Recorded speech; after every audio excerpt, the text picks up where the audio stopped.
I like shooting things that look real, and I like films that feel real. Shooting narrative and film is so different. With commercial work, you know that at the end of the day, it is someone's brand and not yours.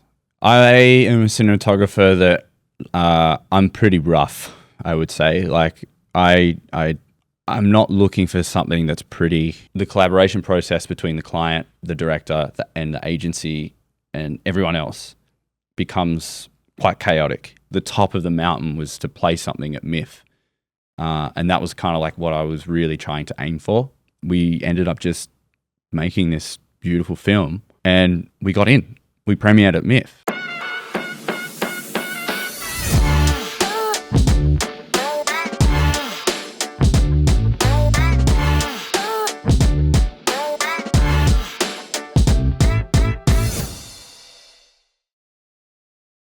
Before we get stuck into this episode, I just want to quickly thank you for being here. Now, when I started this podcast, I wanted to spark conversations that inspire, creatively, personally, and everything in between. So if you would like to support that mission, the best way is to hit that subscribe or follow button wherever you're watching or listening to this. This will help other creative thinkers and doers discover us and ensures that you won't miss any of the incredible guests we got coming up. Because when this passion is shared, it grows exponentially. So thank you, and now let's get stuck into it. Have you had a time when you recorded something, you were given a brief, you recorded it, and then when you saw the final product, it was nothing like what you expected it to turn out? Because just through the editing process and through all the marketing sign-off, they're just like, no, we're going to butcher this, and then now it's just going to be a slap in the face rather than a story. Yeah. Today. Cool. It happens a lot, honestly. And it's a discussion that amongst the cinematography peers of mine about authorship over the image, and where does it end and begin. Everyone has their own different opinion about it. Mine, I think, I had a long, hard think about it because I used to get quite, even with any kind of film or narrative or music video, things get changed along the way, and that's totally fine because a lot of things change for the better sometimes. But with advertising, there's so many variables that come into it that I just can't control. And I've had to really, really learn patiently how to deal with that.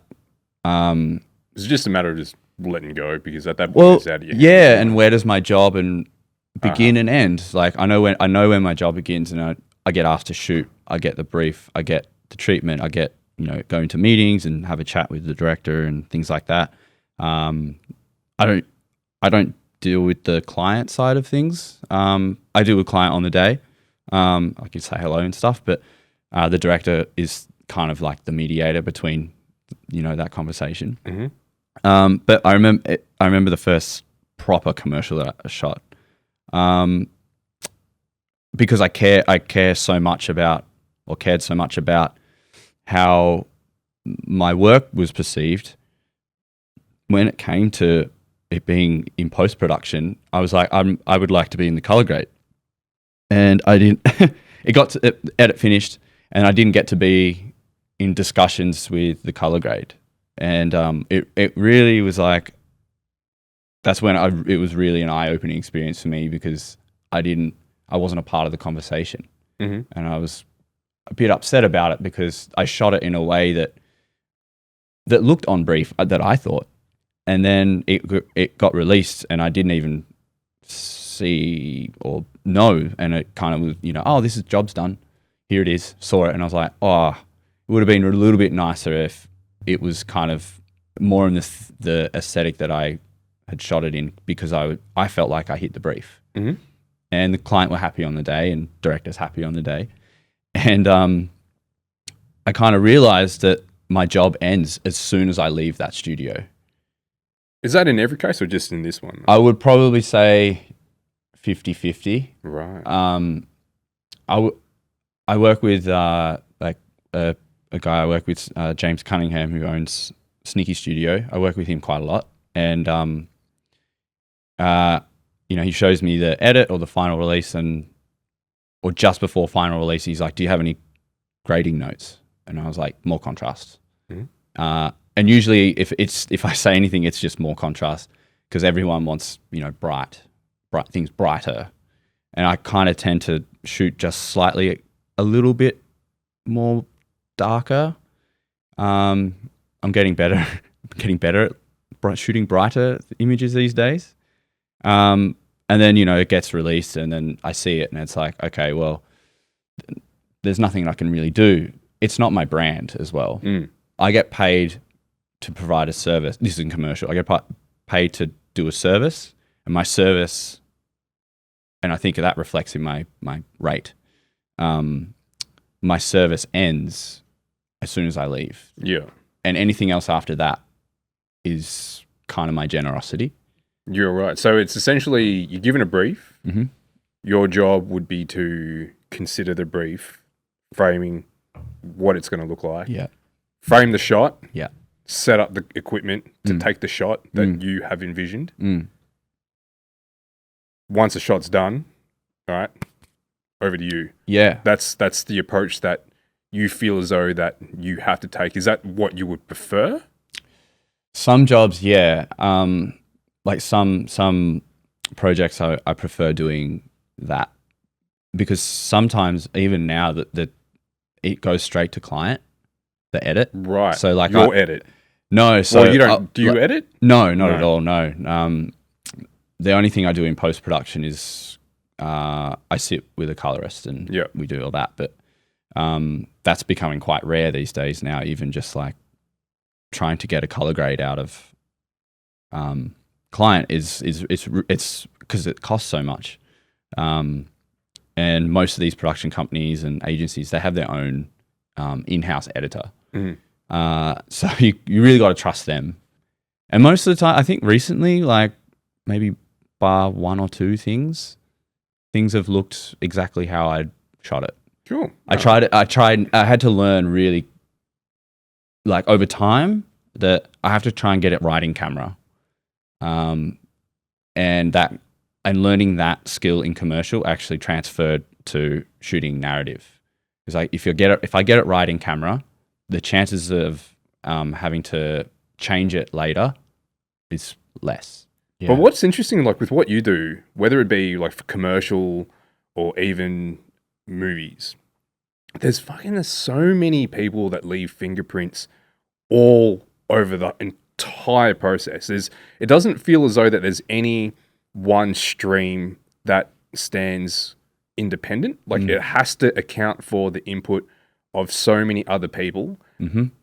And sometimes, like, if you're working on commercials, I would assume that there's going to be people that's going to give advice and opinions that don't really matter. They're just giving it. Yeah. But when you're working on a production, probably more so for movies, it feels as though that you have to really consider the opinions of so many people because it is important. Their role is contributing to this. The final piece is an amalgamation of the creative input of everyone involved. Yeah. So like working with that, how does that differentiate from doing movies versus commercial? It's a really great question. Movie, like shooting narrative and film is so different. With commercial work, you know that at the end of the day, that it is someone's brand and not yours.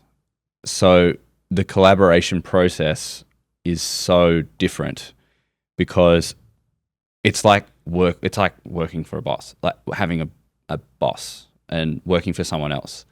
You know, they're paying your bills at the end of the day. And I feel like the collaboration process between the client, the director, and the agency and everyone else becomes quite chaotic. And it could be good and it can be quite bad depending on if the client has picked the right director. But when it comes to shooting ads, I'm all ears for, and even with narrative, I'm all ears about hearing ideas I kind of learnt in my process earlier on never to shut people out of that process. I just find it can be quite damaging. And just trying to, there's some people on set that have different kind of needs and see things quite differently, and try, you don't want to ever exclude them. You just want to kind of massage them into the conversation. And usually that's from the client end of things. For example, I might shoot something and the client's like, it's looking a little dark. I'm like, well, I haven't finished lighting yet, so let me do that. And they're like, okay, finish lighting it, and it looks bright, happy and all that. And like, oh, it looks great. And I take that feedback on, and, I kind of say to them, I'm not finished yet, so wait till I finish. With narrative, it is a massive, it is such a huge collaborative process that is like so entwined with each other. Adrian, the director of Westgate, a feature I just shot last year and we just finished color grading, he's really big on choosing the right collaborators. And he puts so much trust in his collaborators. And it's so incredible the way that he handles that. With narrative, it's an open discussion always. The stuff that I've done, it's always been an open discussion. It's never been like, I guess in some ways, kind of like democracy, maybe, I guess. But, Adrian will present an idea and he'll get all of his head of departments. Usually, sometimes it's mainly just me and Aaron, the production designer, and Danae, the producer, and maybe hair and makeup or something. But he'll present an idea and he'll want to hear everyone's opinion or thoughts. And then he'll kind of take it and just kind of sculpt it in a way that works best for the film. Because not everyone's going to agree, but it's having trying to understand where everyone comes from with their idea. So in some way, doing film, it's so much more of a collaborative process where things are kind of taken on board and taken with care and consideration. And as opposed to commercial, it's like, yeah, but we need it to look like this. Yeah. I think the care and consideration, that's the key component. Whereas you're trying to produce something that's got soul to it. Yep. Whereas commercial, not to say that it's soulless, but it could be, right? Like you wouldn't want to round up a team of creative people to put together a movie that was soulless. That's soulless, right? Like, what would be the point in that? Yeah, there's the difference of work doing ads, and I honestly love shooting commercials because they're so much fun sometimes, like especially with a really great client. But they don't need to be soulless either. Yeah, but they that's it. Tend to be. Yeah, they don't need to be soulless, and they can be cinematic. They can have that feel to it as well. Yeah, they definitely it kind of feels like that's a lost art. It used to be something that they did maybe about 20, 30 years ago. Yeah. They really tried to, when we watched a lot more free-to-air TV, when we had no choice but to plug in to commercials. Yeah. And did you ever used to watch those, like, Australia's Funniest Home commercials? Yeah, I grew up on that. Yeah. I actually this is really off topic, but I was getting my hair cut yesterday. Did you ever remember Hey Hey It's Saturday? Of course. Red Simon. Yeah. Gets his hair cut at the same barber I get mine. And he was there. And he's like, oh, God, my hair cut. I'm like, what are you up to? And he's like, I was getting my hair cut because I'm going to Sydney. And I'm like, I just got back from Sydney last night. And he was just telling me what he's doing in Sydney. And he was super lovely. Get a photo? No. Oh. I didn't want to ask for a photo. What's the camera for? I know. I don't know. When I see like kind of famous people, but I don't really, I don't like to bother them. I just see them and I'm like, they're just going about their day. And I don't know. Maybe I'd find it annoying if I was out in public and like people were just like hey, what's up? I'm like, oh, I'm just, I'd be annoying as hell, I but feel I mean, like, shit, you signed up for it. yeah. I mean, do you actively avoid it? Like, you know what I mean? Like, if Timothy Chalamet's like, man, I just want to get a cheeseburger, and he couldn't. Yeah, but bad luck, man. Yeah, yeah. Sorry, don't be in June then. Yeah, That's, yeah. Don't be Bob Dylan. yeah, right. Like if you, that's this is you got to take the good with the bad. You know, like Yeah, if you want to be in movies and get paid your millions, yeah, then you're gonna have to deal with the fandom that yeah. comes with it. That's just how it goes. I had this really strange interaction. I've never, ever, ever really dealt with any kind of like that stuff before. But my first feature that I shot with Caleb Ribades, we premiered at Melbourne International Film Festival, and I did a Q&A there on the second screening, and we had this really awful moderator. It was really weird. I saw him come in, watch the first scene, and then leave, and then come back. He didn't watch the film. Oh, It great. was really weird. And I did the Q&A, awful Q&A, and then I think like maybe a year later, I was just on the tram, and this person came and sat in front of me, and I was like, whatever. And I had my ear headphones on, and she's like, I'm so sorry to interrupt you. I was like, do I know you? She's like, this is so weird. I wouldn't usually do this, but I watched your film at MIFF last year, and I was like, oh, you watched Anak? And she was like, yeah, I saw it at the second screening, and you did the Q&A, and I was like, yeah. And she's like, I just really wanted to say your film was incredible, and thanks for making it. And I was like, what? Like, what is going on? That's She's like, awesome. it was really humbling. I was like, I'd never in my entire life had experienced that. And she was like, yeah, it was a really great film. She's like, I'm half Filipino, and I've never seen anything like that before. And so I just wanted to say thank you for making it. And I was like, oh, well, I really hope you enjoyed it, because it was an awesome film to make.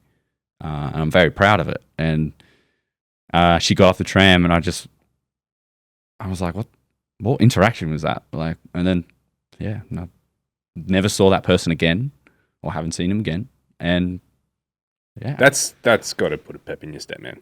yeah. I mean, since that interaction, I'd never I never had that again. Like someone just like a random person come up to me and go, "Hey, I really liked your film." Well, besides that, it kind of just goes to show that people resonate with what you do. right? Yeah. And then sometimes it's hard to. Yeah, You don't get when you're actually when you're in the act of putting it together. You're not Yeah. thinking about the viewer necessarily. I don't think you would be anyway. nah, no, not at all. Any narrative project that I've shot and have the privilege of shooting, I have never gone into it going, yeah, everyone's going to see this film. It's going to be great.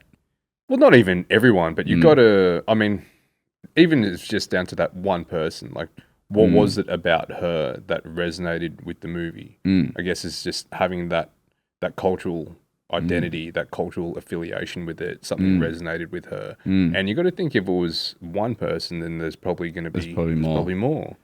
It's so true. Like that first feature that I shot. Well, yeah, we went into that process. One, it was in lockdown, so it was such a weird time to make anything, like let alone a feature, and we didn't think anyone was going to see it, because we were making this really, really art housey kind of film. It was black and white. There was one shot per scene, no coverage. Everything had to play out as it was, like it was theater. You know, it was massive wide shots of the scenes, and like all of our scenes go for around, like, I would say between 3 to 7 minutes. No breaks, like no cuts, because the cut is the next scene. So there's one shot. That was an intentional. Yeah, it was an intentional method. thing, and we just, you know, when I started working with Caleb just pitched that idea. It was written in the script, and I was like, I've never seen this before. I've never seen a film like this before, and I took it on. And when I was on set,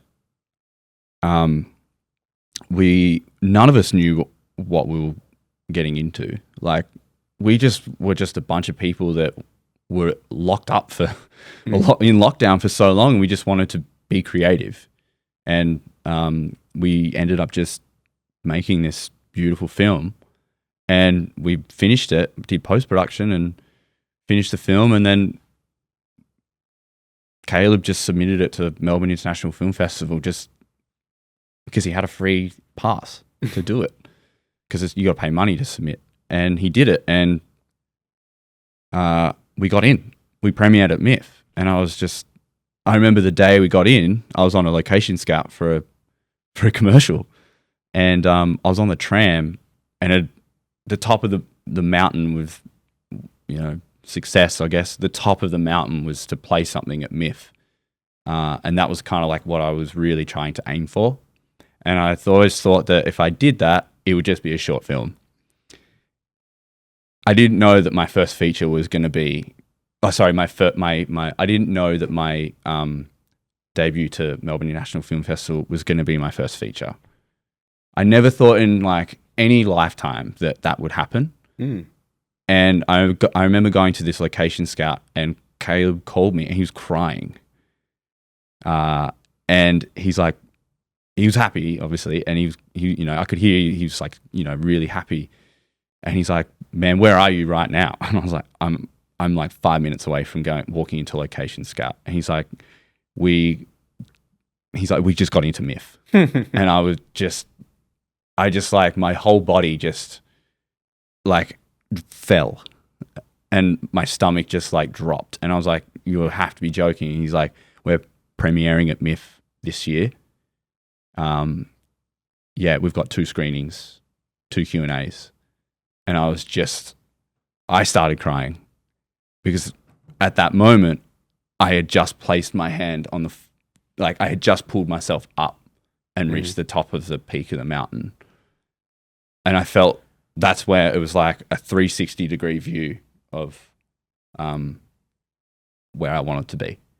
What does that do to you if you have this North Star being MIFF and having reached it in the first attempt? Where do you go from there? You kind of wait it out in some way. Like, so I found that out in, I think, May or June. I can't remember, because MIFF was August, and I think I found out maybe May.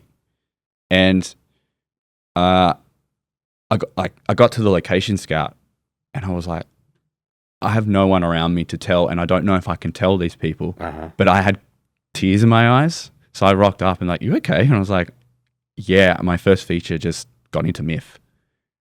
And they were really happy for me. And unfortunately, I couldn't do the job. I ended up getting COVID, and I had to back out of the job, which really sucked, because it was a really cool commercial, and I really wanted to work with the director and all that stuff. And they ended up going with another DP that I put forward, and he did such a great job.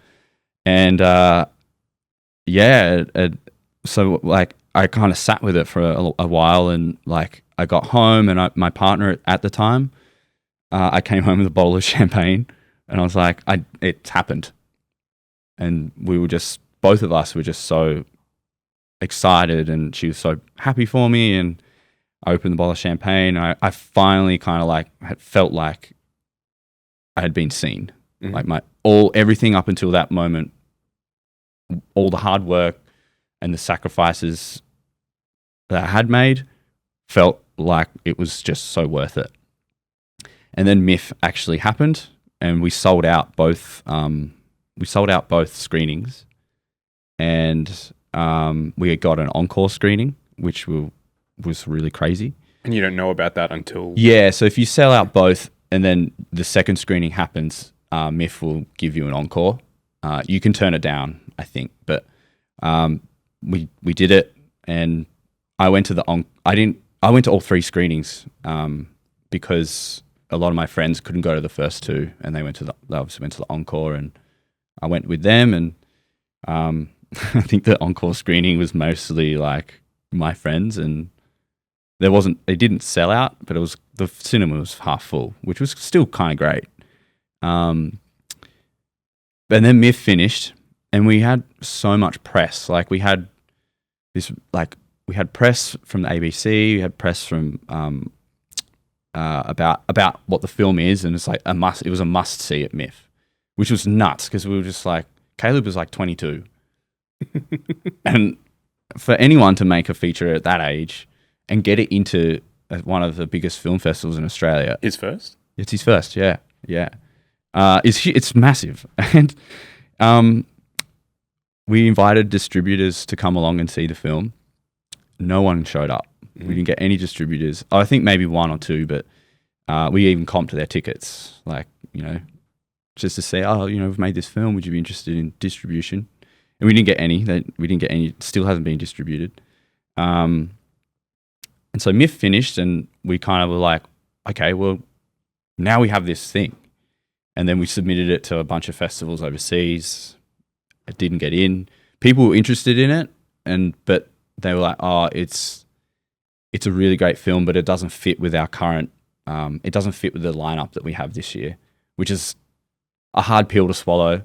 But it's also, now that I have learned, it's like there is kind of like a lineup and a theme of films that, festivals will explore. Okay.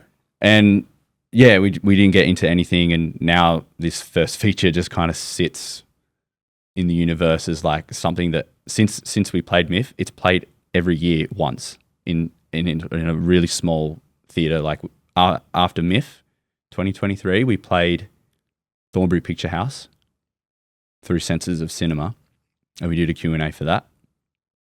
That was once. That was like at the end of the year. And then last year we played through Sunburnt Collective. They screened it in Brunswick, and they do Q&A with us, and people just showed up.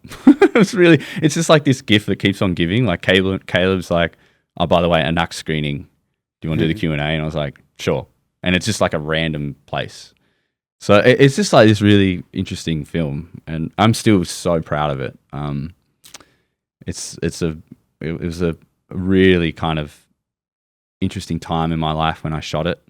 And every time I look at it, I see how far I've come not even as a cinematographer, but as a person and an artist, and see how far I've developed and stuff. So, but when MIFF was over, when you're on top of the mountain, because you're so far up, when the fog clears, there's another big one. There's a bigger mountain. Yeah. And you're not allowed to stay on top of the mountain. You have to go down. Yeah. Because you get back to base camp. Yeah. Well, yeah. If you stay on top of the mountain, I don't know. There's no other journey. You get too comfortable, and there's nothing wrong with that. But do you mean just when you say stay on top, you can't stay on top of the mountain, as in like you should be looking further ahead on the horizon as opposed to just getting too complacent? Yeah, I mean, I think people can get complacent, and that's so fine. Like even I have moments where I'll sit and I'm like, okay, I might just stay here for a bit. Mm-hmm. But I'm a very curious person. Curiosity is like my number one kind of trait that I have. Is like I'm always curious about the world and opportunities that come. I feel like I don't sit still for very long. It's just why I don't work in post-production. I just love keeping momentum, and like I can sit in a park and stare at a tree for 5 hours, like, and just be curious about why that tree is the way it is. Or like I started bird watching at the beginning of the year, wanting to get into it last year, but I just didn't have time, and then I just started getting into it. And I was sitting in the park yesterday, and I was just watching the birds.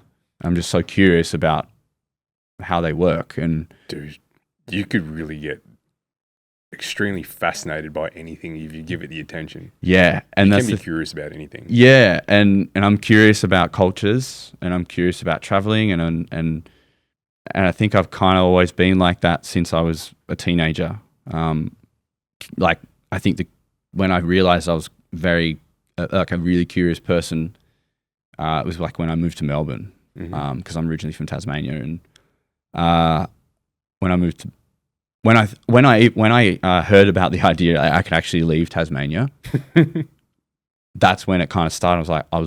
That's when I started getting really curious, because the person that actually kind of motivated me to move to Melbourne was working in film, and he said, "I'm going to Melbourne to pursue film," and I was like, "You can do that? You can leave Tasmania, or you can leave Hobart, like." Because it's such a insular town or city, and growing up there was like, going back is different. Growing up there is completely different, and I was like, you can leave, and then I left, and since then I've just had this like really big curiosity for the world, and then you start traveling overseas, and then you don't know what you don't know, right? So as soon as you get exposed to a bit of this, you're like, what's that? And I think in order to work in film, be a director or cinematographer, even a photographer, you have to be so curious about what's around you. And as soon as you start asking questions about the things that are around you, I think you just start growing. And then to go back to the mountain, I was like kind of just sitting there, and I was like, well, I've done MIFF now. And I got really lucky. I played MIFF again the following year. Caleb and I got really lucky, and we got a short into MIFF the following year. And then I was like, okay, look, we've done MIFF twice. I feel like we need to give the space to another filmmaker, because we've made another film, and then we were like, should we? And we kind of gave it a rest, and wanted to pursue something else, and we kind of gave MIFF a rest. And so I kind of, stayed on the mountain for a little bit, and was like, okay, I got MIFF again. And then, and then both Caleb and I, we see the world, I believe anyway, we see the world quite in a similar fashion. And there was a bigger mountain to climb, and we're it's starting to climb. I don't even think we've reached base camp, because it's such a long process. I'd say I'm like in the swampy marshes or something like that, to put it in metaphorical terms. But we both have the same goal, and we really want to play European festivals, because that's where we believe our films belong. And I work with directors that want to do American, and that's great. Like that, like I don't have any problems with American system. It's just the stuff that I like to shoot, and the way that my process is, and the way that the films that I like, they're all catered towards European audience, maybe, or Asian audience and stuff like that. So I saw a bigger mountain, so I headed towards it, and so that's where the energy is going towards. Yeah. And along the, I'm a kind of a big believer in, like, I never used to be, but like manifesting your goals in whatever way that you want to do that. Mine's writing them down and not looking at them for a long time. And I wrote when I had all that success in 2021, I wrote a new list. And then, I kind of revisit it at the end of each year and reassess and cross things out. Cross things out as in you've achieved them, or cross them out as in don't want it? No, achieved. Yeah. I mean, 2024 was a very, like, I crossed a few things off that list. One of the big ones was traveling for work internationally. And I got to do that twice. So that was huge for me. And I crossed it off, and it just feels good, like drawing that line. Yeah. And it's like done. So I can move on. And now I've got different goals. for this year, and because life has changed, and like the path that you think you're on's not a viable option anymore. So you got to carve your own path, or you see another one. It's like the doors opening. Yeah. Like and just take those experiences with you. Yeah. The next. You just pivot. keep learning. Yeah, you got to pivot, and that's like in any art as well. Like the artist that you think you were becoming changes over time. Yeah, I found so much of it is in action, as in, I would say the majority of progression is going to be in action, not just thinking it. And when you say manifesting it, starts off with just seeing it, feeling it, but it doesn't mean anything until you put it into action. That's right. And it's the action bit that results movement and the momentum. And that's something that I've been trying to figure out as well, right? Like trying to get back into doing art. And the thing about doing art is that you just got to do the art. Right? Yeah. Like, I've been spending so much time thinking about doing it. Yeah. But I'm like, just fucking do it, dude. Yeah. Like, how are you meant to make that progression? Yeah. Right? From 0 to 1, it's the hardest step. So you take that step and then you'll get familiar with being uncomfortable, and then you can just keep on, and then you take these experiences with you along the way. Yeah. And it seems as though that's what you did, right? You went from MIFF, and then now you've had that tick, and you probably just realized that mountain wasn't that big to begin with. It was tiny. Yeah, you kind of built it up in your head. You're like, this is my goal. And then you're like, yeah. Why? Why was that? Like, why did you even have that? Did you even question yourself? Like, why were you so short-sighted? Yeah, because I thought that I think I was short-sighted because I just thought that I don't know, I wouldn't be around, or that I would that I would just quit. Oh. Yeah. That you weren't going to stick it out. Yeah, totally. Because I don't know. Well, that's up to you, though. Yeah, it is up to me. Yeah, it is, and it's just like leaving and quitting and stuff is like always like a looming shadow, because it's like this job and this industry, being an artist, is really tough. Financially, and it can be mentally tough. And yeah, there was a time I think even after I shot Anak, before we got into MIFF, I was like, oh, man, I don't know if I can keep doing this. I'm so burnt out just from stressing about stability. Yeah. And then the mountain that I was climbing, in hindsight, was smaller, and then I didn't think I was just gonna stick around to see that success. So I nearly kind of turned back and just went, I'm done. Even after Westgate, when I shot Westgate, I was like, can I do this? How would I make this? I mean, I hit 30, and I was like, well, I'm 30 now, and how am I going to keep this as a substantial career until I'm 50? And you just got to stay in there. That's honestly that's really just it. Yeah, you got to just not quit. Yeah, yeah. It really sounds so simple and so cliche. Yeah, but a big part of it is a test of attrition and endurance as well. It is a test of attrition and endurance. And then I was just even thinking recently, it's like, well, if I wasn't trying to do I do it full time, and I do work part time sometimes and stuff like that, just for cash flow. But would I still be doing this would I do this if it wasn't my main source of income? You would want to. You would want to, yeah. So, I'm still around, and I'm really inspired at the moment, and I was working with the director over the weekend with this music video, and the conversations we were having, I was getting really inspired, and I watched some of the films that I've watched recently. I'm like, oh wow, these are really inspiring works, and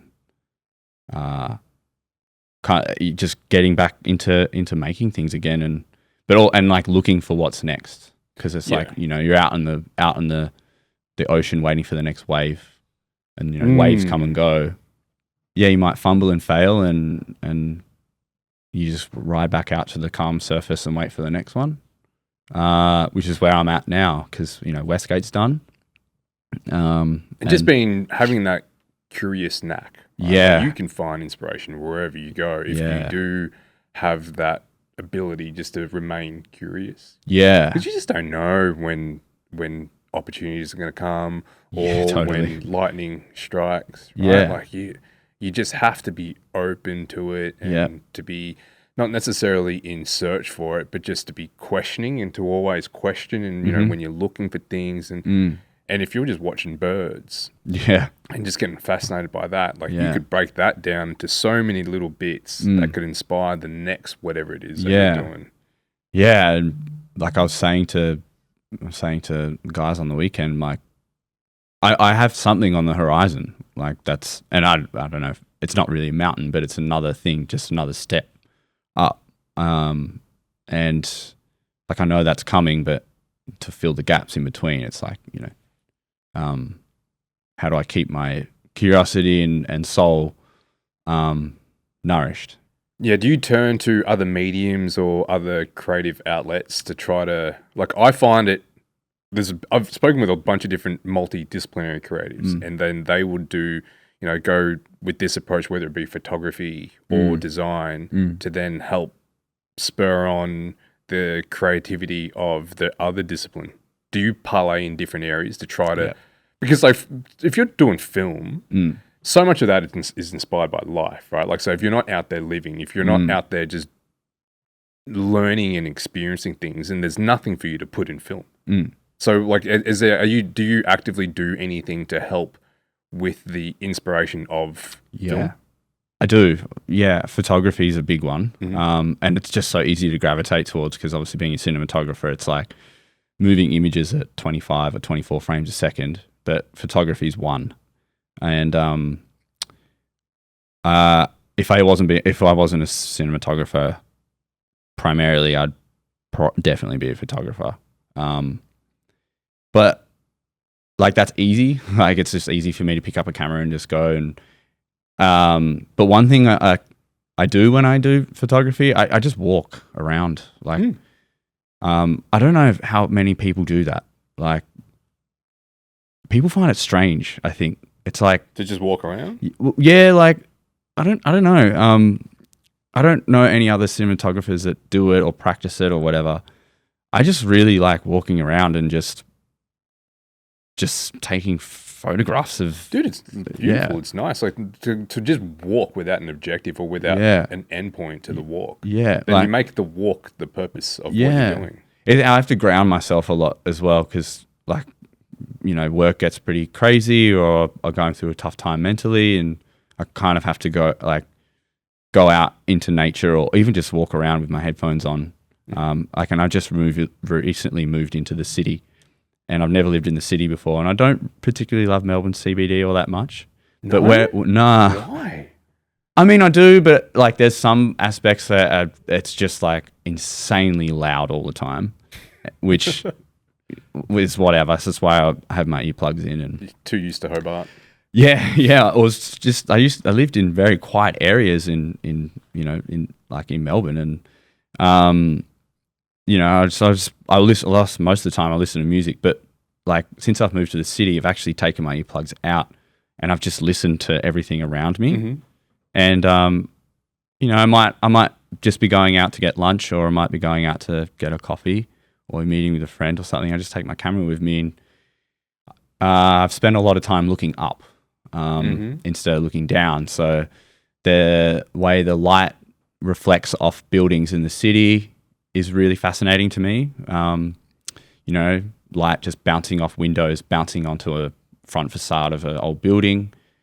That's really rare, because over the year, the sun direction changes. So that won't be like that for another year. I just find light insanely fascinating at the moment. So Yeah, I had photography. I got like a bit curious about other art forms, and collaging was like one of them.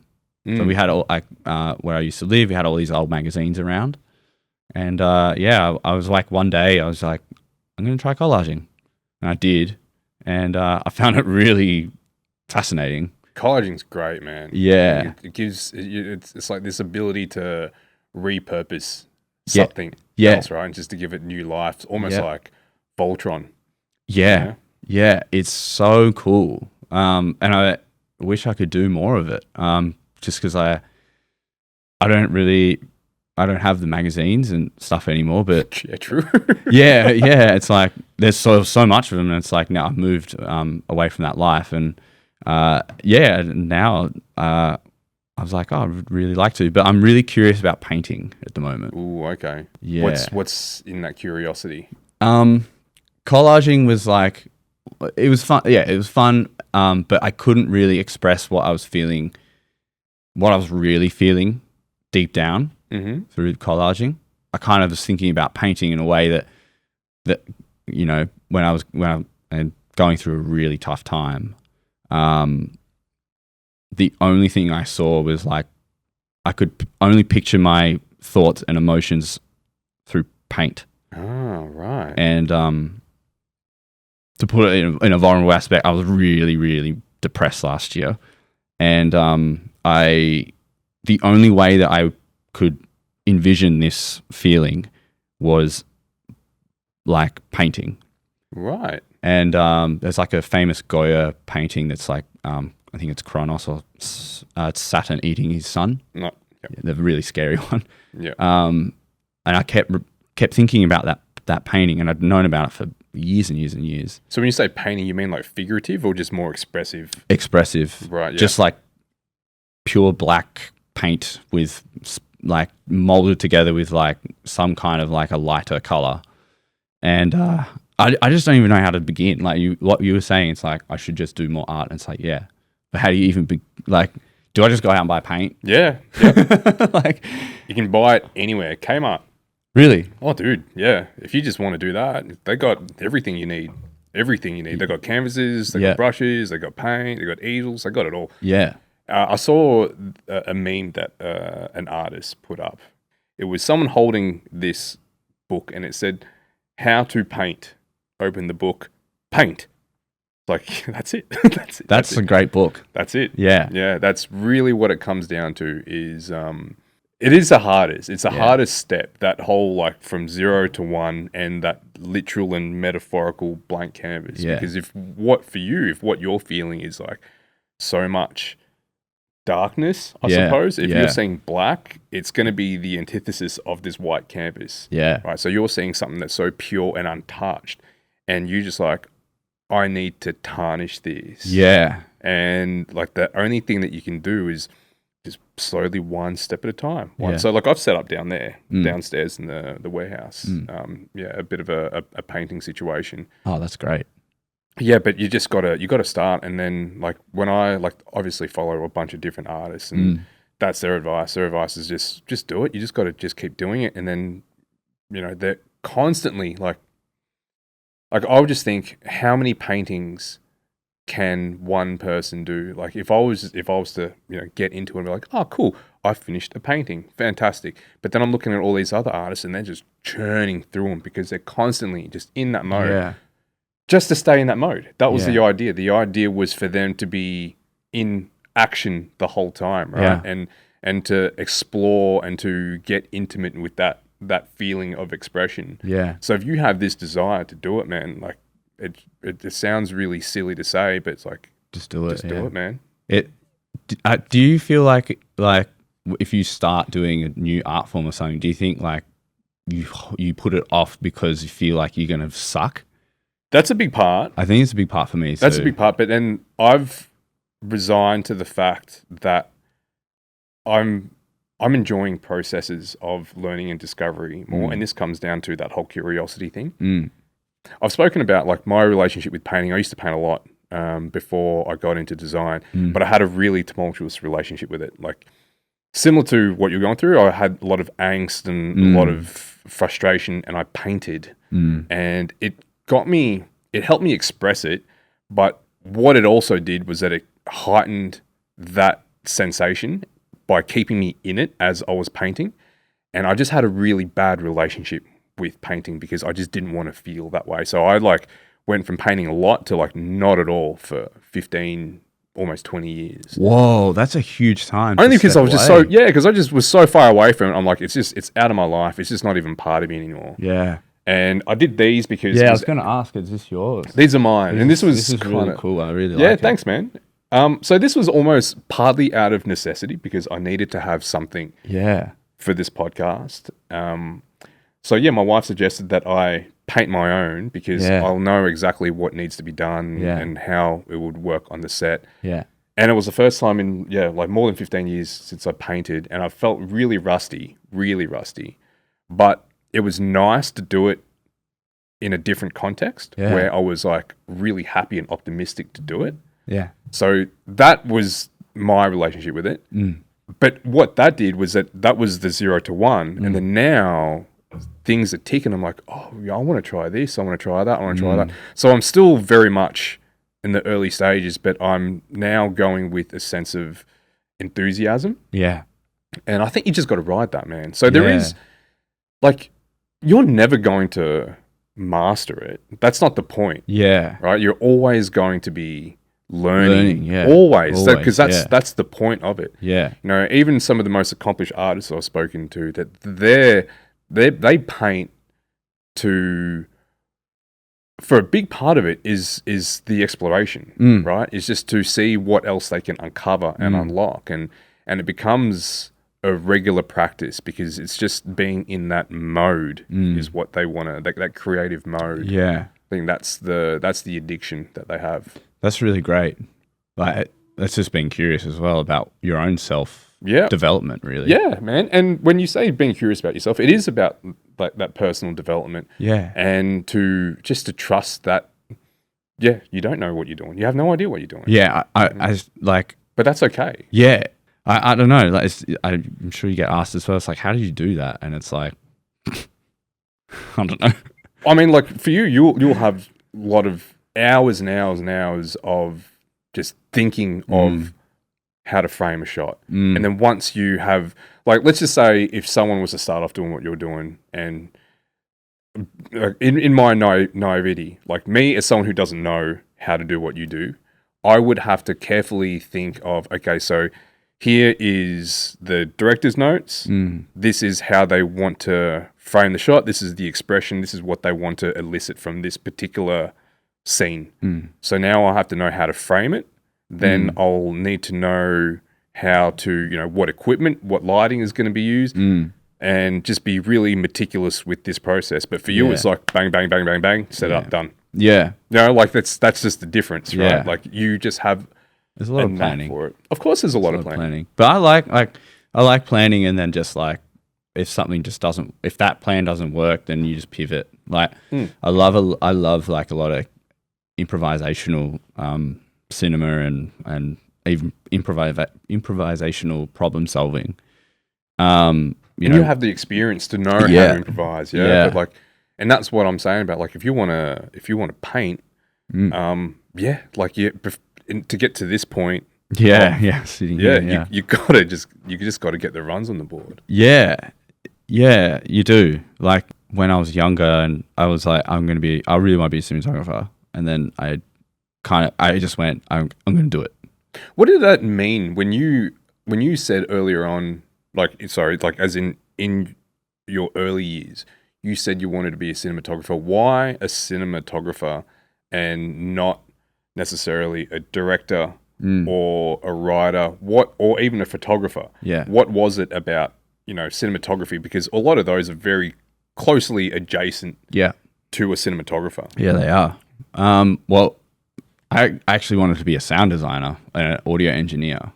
That was what I was doing in Hobart. I was just recording my friends' bands. I come from a music background. I was playing guitar, and I really was into like the hardcore scene and stuff like that. And Oh, that's how you know Iron Mine. Yeah, it's not how I'm mine. Yeah. And I thought that was what was going to be my path. And I went to film school, and everybody knew me as the sound guy. And one way or another, I just got really sick of it. Mm-hmm.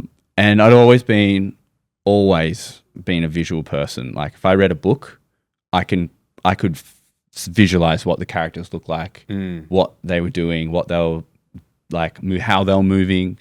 Like I think that, I don't know, I kind of first discovered that when I was like 8. Like I would read a book and it would come to my mind instantly.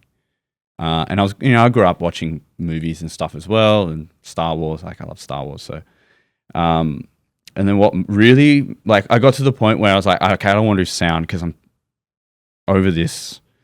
I used to get so stressed out doing it. For whatever reason, I was pulling insane hours in post-production, like working on as much stuff as I can to get the experience. And I got really like burnt out and sick. And then I was like, I'm done with sound. I'm going to close this chapter. And then I was like, well, what am I going to do? I've come this far. And then I kind of just started camera assisting. And then I realized really quickly I would like to be in like a director of photography, cinematographer. And I just got really, really inspired by just watching films that were told visually well. And I want to ask about when you say films that were told visually well. Yeah. Is there a tipping point where there are some movies that look aesthetically pleasing, and then there are movies where the aesthetics is taken a backseat, where it's almost invisible to tell the movie? Like the movie, the narrative resonates more because the visuals have taken a backseat, and it's almost like invisible cinematography. Yeah. Right. So something where like a movie would be more narrative driven rather than visual driven. Yeah. Right. Where would you sit, or like how do you know how to dial the ingredients up and down? I am a cinematographer that I'm pretty rough, I would say. Like I'm not looking for something that's pretty, and every project is different. When it comes to style and stuff, but commercial work's commercial. It's lit properly. It's lit really nicely. The brief is taken into consideration, but when it comes to narrative, I work totally different. I wouldn't say I hate. It's a strong word. I just don't like working with a lot of things around. Like a lot of chaos. Because I do that on commercial work, and there's a lot of lights and toys around, and it can get quite claustrophobic. I like stories that are about real experiences, and I like personal stories. That's why Westgate and Anak, which is the first feature, and they were personal stories, and deeply personal ones to the directors, because they both wrote them. Sometimes like the best looking shot is literally one light, if that. Like I've lit shots that people were like, that was an amazing shot. How'd you do it? And it was literally just the sun coming through the window. I love using natural light and extending that. And I wouldn't say that a lot of my narrative work is beautiful or anything like that. I like shooting things that look real, and I like films that feel real. And I've been lucky enough to be able to shoot stuff that really resonates and aligns with my process and what I like as an artist as well. So, so I listen to a lot of music when I'm creating artwork, right? Like in the process of creating it. Yeah. And I know that whatever, the music, much like movies, music will influence my mood much more than visuals, even though I'm a very visual person. Yeah. I'm probably a little bit too analytical when it comes to visuals, whereas music I can just be passive and just be at the mercy of whatever the song is conjuring up, and I can just go with that, and then through that process I can then use the visual art creation process to channel what it is that I'm feeling through the music. Yeah. So taking influence from other inputs is vital to creativity, man. Whether it just be like walking around and enjoying life and absorbing what's going on around you, like there's so much that you can take inspiration. Yeah, that's why I like the whole painting thing. It's very curious, like to me, because one of my favorite cinematographers ever, his name's Christopher Doyle. He's shot like one of my favorite directors' films, like one Collage. So, and he's a painter as well, right? And I've seen some of his work just online, and he does like very like intricate kind of paintings and stuff. And I'm like, and collages as well, actually. And I find it just super fascinating that he does that kind of work. And I do wonder where a lot of these filmmakers, where they get inspiration from. Yeah. Because they all do, right? They're always borrowing inspiration from other stealing mediums. stuff. Stealing stuff, maybe directly. But then there's also like an artist like Wes Anderson. He's always been someone that I've been curious about because I don't know if I've necessarily liked. I agree. Cool. Yeah. Like, yeah, I get like it. I get it. You know? It's just not my just only because this goes back to that balance between having something that is purely aesthetics, on one extreme, or at the other end where it will be narrative driven, where he sits, in my opinion, more towards the aesthetic. Yeah. Right. Like so much so that I'm taken out of the movie and I'm just looking at it. Yeah. And that's probably why I don't feel as though it is as narrative driven. Yeah. I mean, it probably is, but I'm just not focusing on that. Yeah. Yeah, actually, I agree with that. Cool. Okay, cool. Yeah. I'm not an idiot. I think that's probably why I'm not so drawn to that type of, like his type of films where, you know, when you see a Wes Anderson film, the chances are it's going to probably look like 100%. a lot like his other other stuff. Yeah. And that's not necessarily bad. Like he's influenced a generation of filmmakers and great. It's just not how I see it in the world, you know? Yeah. And going back on it, it's just, I just see things differently. And you know, that's the great thing about art, or in film in general, is that Wes Anderson has made a film, and then that person in the audience saw it and goes, I want to do what he does. It'd be very hard to take influence without emulating. Oh yeah. Yeah. I mean, there's so much stuff, even today, like, and you know, it's like, what's originality now? Because I think we've probably hit a point where there's not very much original visuals coming out, maybe. You mean in movies? Probably in movies, yeah. Yeah, more so in movies. I think that's movies. That whole industry, it needs a bit of a shake up, and I think it is going through a shake up. Rather. Oh, definitely. I think this year has been the biggest shake up, and if we're talking just visual wise, it definitely has been the biggest year for that.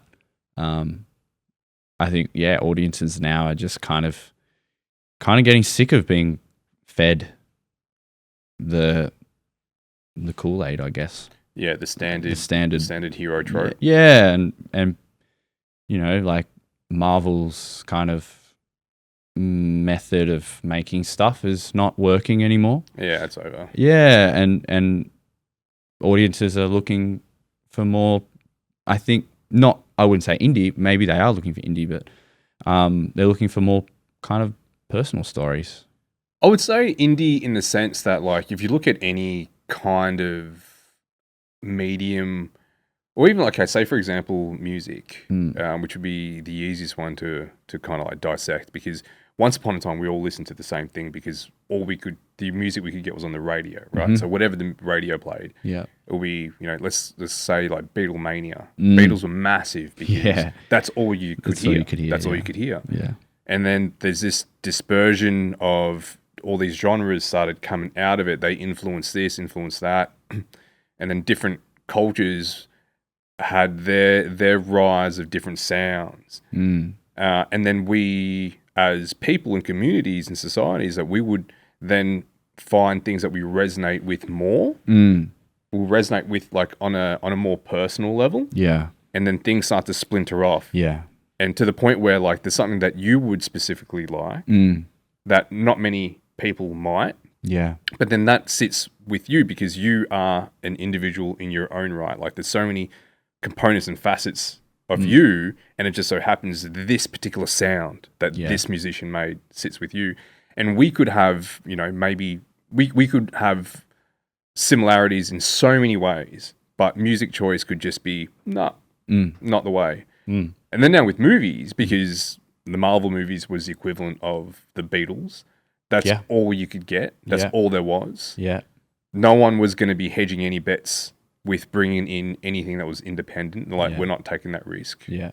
We're not going to be stepping outside of this particular formula that we know works. Yeah. But now it doesn't work. It kind of opens up the platform for other ideas to come on. It's like, what do you want? Like, let's just see. Yeah.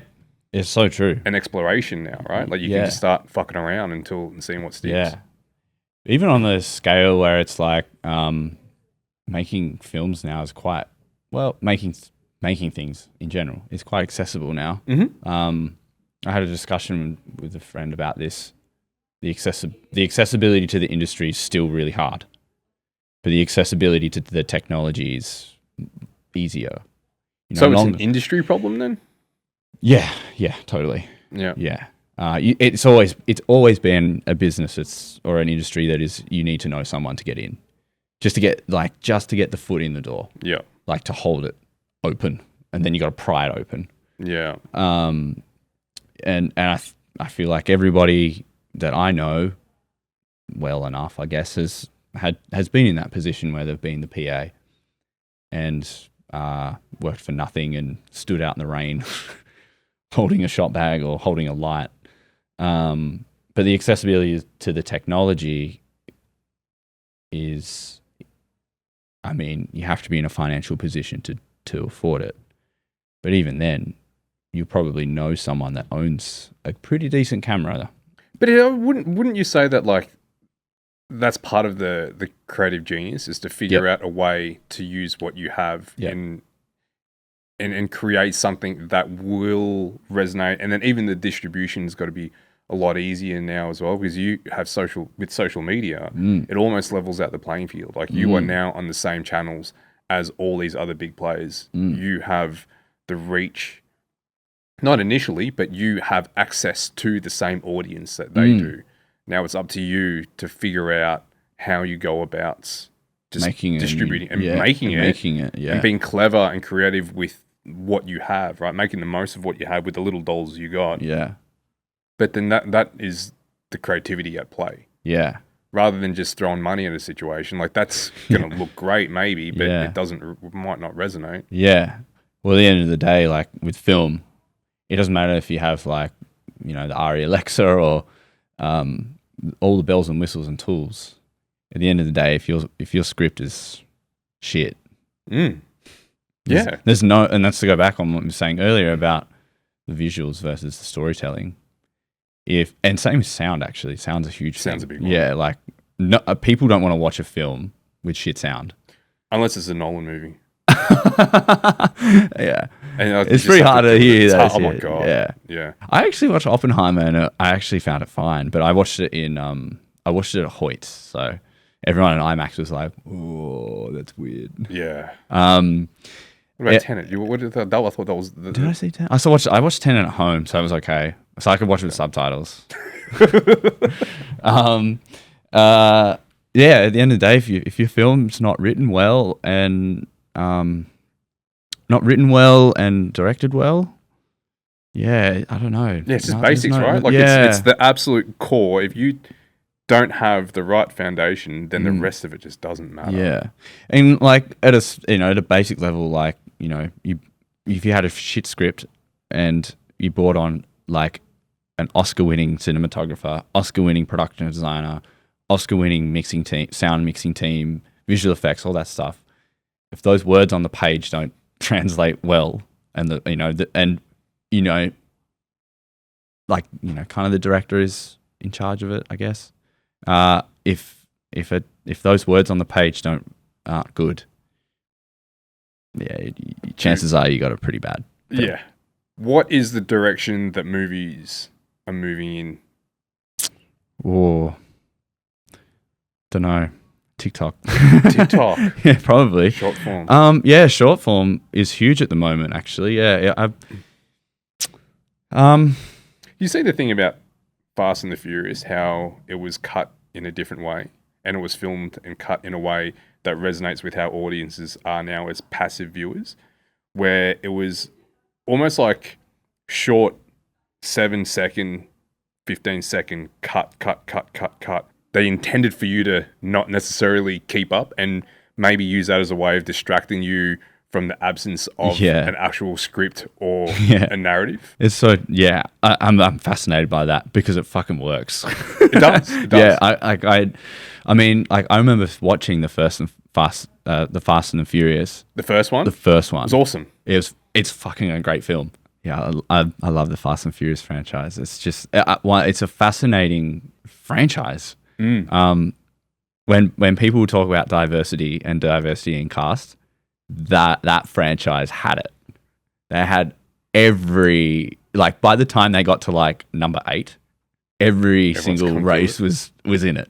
And I was like, yes, this is what it's about. Like, this is so nice to see. And then like even the stuff, like even like how they went from stealing DVD, like portable DVDs and players and TVs to literally like stealing vaults from corrupt government or something, and then now they're blowing up dams that would flood an entire city, and they're going to space. Yeah, like at what point like did they stop and go, how do we just push the franchise further? Now they're bringing people back from the dead. Oh, like actually? There's 2 characters in the franchise that have died. They died on screen, but you don't see their body. Oh, it's one of those. Okay, yeah, I thought you meant like as in they've just developed the song. Yeah, and what I love about it as well is that every villain in the franchise has now become an ally. That's how you got to do it. It's so nuts. Like, it is actually so nuts. Like, the latest Fast 10, I could not believe. Like, I went and saw it in the cinema. Like, when it comes out, I'll wait a week just so like it dies down, and then I'll go see it, so I can sit by myself and just take it in. And I was just sitting there in absolute awe. Right. Of just how crazy this is. Yeah. You just got to let go. Yeah. And take it in. Just take it in for what it is. And because people assume when you work in film that you're like, you're a snob and you only watch French New Wave cinema and, like Romanian dramas and stuff like that. It's not true at all. I do love that stuff. And so much of my influences come from European cinema and Asian cinema and world cinema in general. But there's nothing more I love than just watching like a pure blockbuster. And Transformers is one of them. Transformers is great. I love Transformers, man. Like, I remember when that came out in the cinema, and that was back when we discussed film projection was actually a thing. And I remember seeing that just at Village Cinemas in Hobart in Glenorchy, and I remember being projected on 35, and I was just the image of Transformers being projected on 35 is so ingrained in my head. Like, it's just really strange that Transformers would do that, like a Michael Bay film, but it's so ingrained in my mind. And I remember Transformers looking a certain way, and I actually watched it recently, like, I don't know, last year sometime, and it looks different. It's not how I remembered. Okay. Is that you? Maybe. Yeah. I don't know, because printing to film and projecting on film is a totally different look. Mm-hmm. And people have tried to really emulate that, and I would say it's getting there, but it ain't the same. Nah, once it's digitized as well, they would have polished it up and cleaned it up, and just remastered it. I suppose. Actually, that does change quite a lot of the viewing experience. You have a lot of people that will listen specifically on vinyl because they want to listen to, they want to have that warmth of the vinyl. Yeah. But there's no option for that anymore when it comes to movies, especially if you're watching old movies. It has to be a digital format. There's no other way. Yeah.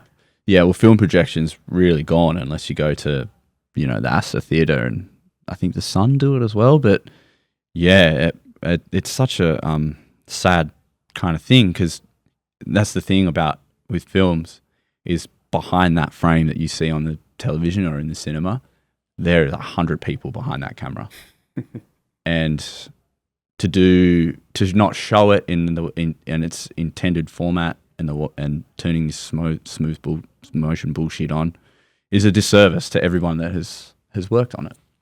I believe anyway, but that is a limiting factor actually that I haven't really given much thought to. When you look at art on a wall, you're seeing it how the artist intended it, right? Like, of course, there would be some.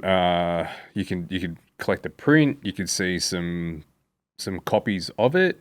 But for the most part, when you go and view art, you're going to see it as intended.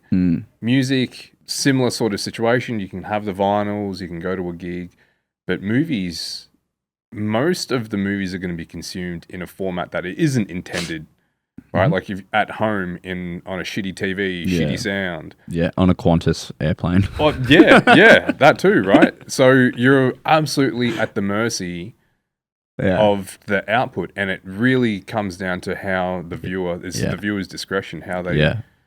So that's a challenging one. It is, because now you have to. One of the big things now, and has been for the last few years, and I haven't had to deal with it, or I haven't dealt with it yet, because of the level that I'm at, is HDR, finishing in HDR.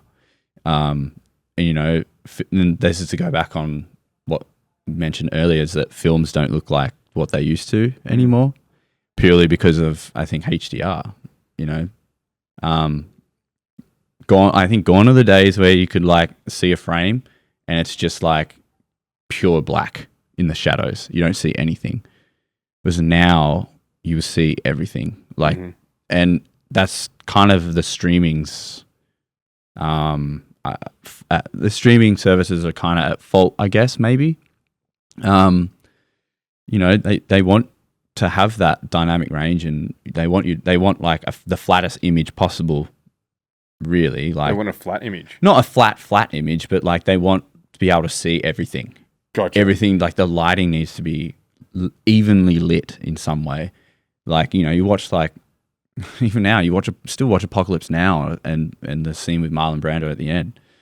He's just in pure black. There's one light that's hitting him, and the rest of it is just darkness. And to do that now, I just don't think it happens that much or often. It's really kind of sad, because that's where a lot of cinematography is. It's like what you show and what you don't. Yeah. What's in light and what's in shadow. Yeah. It's like that kind of cliche thing where it's like, what is in light and what is shadow? Where do you hide things? And absolutely, light and shadow tell so much about a character on screen. Yeah. So the consideration now has to, there's added layers and ingredients into that you have to play into it. To get that sign off. And to get that contract. Yeah, it's so strange. And again, authorship of the image. Who has the authorship of the image in that aspect?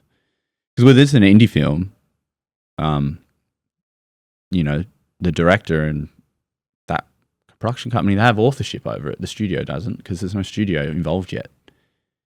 So you make an indie film, you make it, finish it, and that's when you go to the people, like the distributors, and go, hey, I've got this film. Would you be interested in buying it or doing something with it? And it's a finished thing. It cannot be changed. And when you start doing work through studio system or streaming system, they have kind of authorship over the specifications and requirements. Yeah, they have the audience as well. So they have the audience as well. So you know, like, yeah, and they're just treating the audience like idiots. Yeah, yeah. Well, Netflix has started to like kind of, I don't know if this is true or not, but they've told writers to write a certain way. Yeah, I mean, like, it's to fit within their brand. Yeah, as well. Well, they want people. If Netflix had their way, they'd just have Netflix on, and people would have Netflix on in the background. Yeah, and it's like, for example, someone comes through a door. You hear the door open, and it's like, oh hey, but they've started telling people to write like, oh hey, certain person, like, hey Joel, let's just come through the door. It's like, what? It's like listening to an audiobook and watching something at the same time. And I don't know how true this is, but I'm sure Netflix would have some stipulations and some parameters with what they would want contractually. They're trying to fit within, you know, like like I said, they have an image that they want to uphold / convey. Yeah. They have, I guess, like anything that's just beyond the scope of Netflix doesn't really necessarily fit within their production house. Like a lot of production houses, they have a wheelhouse. Yeah. Right? And then they have theirs. Yeah. And it just so happens they have weight to throw around. It's so true. Like, I remember, like, when Netflix actually became like a proper thing, I remember the first feature film they ever put out. Which one was that one? It was called Beasts of No Nation. Okay. With Idris Elba. Mm-hmm. Yeah. It was a great film, amazing film. And then I was like, oh my God, this is going to be the future of like independent cinema. Yeah, that it's just. And then they made like, I think they bought a film. I don't think they actually made it. They released a film called Mudbound, and it was an incredible piece of cinema. And I watched it and I was like, wow, okay, Netflix really kind of can do good stuff. And then all of a sudden it just kind of turned not good. It's catering to too many people. Yeah, and then they started doing more episodic TV that was, you know, binge-worthy and Squid Games and things like that. And then kind of the independent cinema route kind of got lost, I guess. And then obviously you have more streaming services now that making things and So what are you working on at the minute? Coming up, I have a feature film with Caleb Rubades again. It will be hopefully our second feature. Caleb and I have been working together since 2021. And that started with our first feature together, and then we made, since that, every year we've made a short.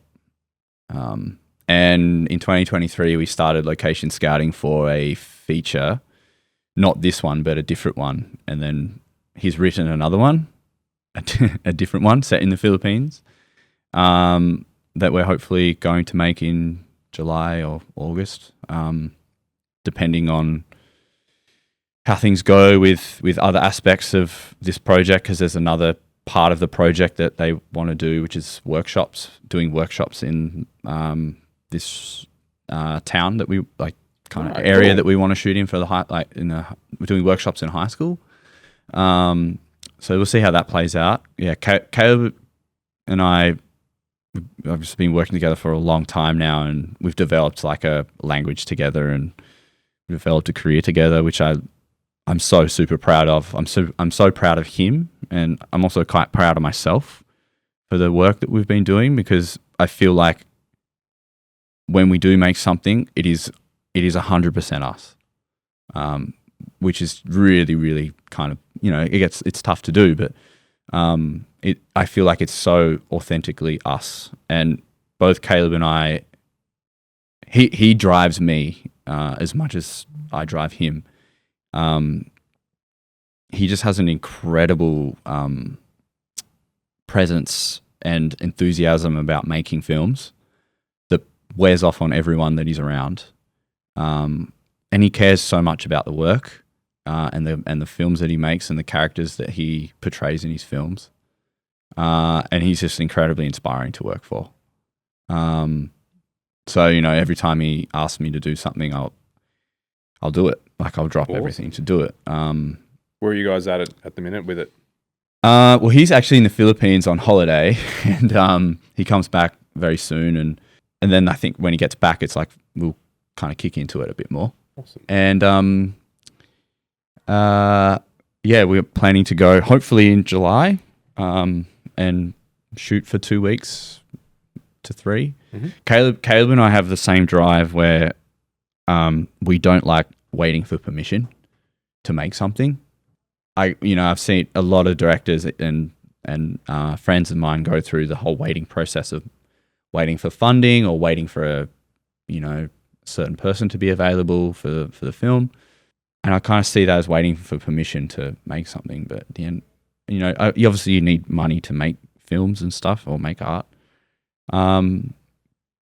But Caleb and I always at the back of our minds think that because we made our first feature for like $7,000, we can really do anything ourselves. So yeah, I've got that coming up, and I'm really excited because the story is really great, and looking forward to that. I'm just looking for the next wave, really, because I've had such a really turbulent start to the year, and having to reshift my life away from a path that I thought was a guarantee. I'm now in calm waters after being tipped off a wave, and I'm looking for opportunities, very that might start small, that eventually get bigger. Gotcha. And one thing that I've just really tried to focus on is just being completely present in my life, because and not think about 10 steps ahead, but think about like 1 step ahead, just to get through the day or get through the week, and not actively kind of pursue something grand yet. Yeah. Because I know that's probably I'm gonna feel that way very soon, but I'm just trying to feel quite grounded and present with my work at the moment. Where can people connect with you? People can just find me on Instagram, TPDOP. Yeah. Thanks so much for having me on. Tavis, thanks for jumping in, man. Thank you. Been a good chat. I love the podcast. It's just, I'm always curious about local Melbourne artists, and I saw Adrian on it, and I was so curious, and I was listening to a few episodes, and you've interviewed so many amazing artists. Been very fortunate that they've all agreed to jump on and share their story. Yeah, and just like Danielle, her episode was so good. Oh man, she's a pro. Yeah, I was like, I listened to it, and I was like, there's so much. I was so nervous coming onto this because everyone has said so much profound stuff that I've been like, that's amazing. Like, you just bring what you bring to the episode. I think there's something to learn from everyone. Danielle, she's, she is very insightful because she's got the experience to back that up. She's learned a lot along the way. And on the other side of that is also very happy and very generous to share. Yeah. So when you have those two in play, and it was a pleasure and an honor to have her on. Yeah, I'm massive on educating as well. Like that's another big thing that I've really tried to implement in my work and career, is offering like a intern or a shadowing position for upcoming cinematographers, mainly aimed at women, people of color, because we're underrepresented in the industry. And I didn't have that opportunity coming up, and I kind of put it out there for younger people. Hey, I've got I don't know what you would learn from it because I don't know what I'm doing half the time. But if you want to come on set and learn something, maybe you'll find a little bit of inspiration along the way. And I've just reach out, man. Yeah. Anyone that just looking for a bit of guidance or just hands-on experience. Yeah. Just reach out and connect. I think that's just the best way. And that's how things have been moving along here. Just reaching out and connecting with people. And we go in with this perception that everyone seems to be safeguarding things, but there are far more people that are generous with their knowledge and their wisdom and their time. It's so true. The only thing I ask of people, if they do ask that stuff, is just to, like, I'm happy to share it, but make sure you pass it on. Yeah. Like, don't keep it for yourself. Like, make sure you pass that opportunity or that knowledge on, because, that's what it's for. That's what it's for. Like, that's why I'm telling you. Tavis, how you doing? Thanks for jumping on, man. Yeah, I love it. Yeah, it's been so good.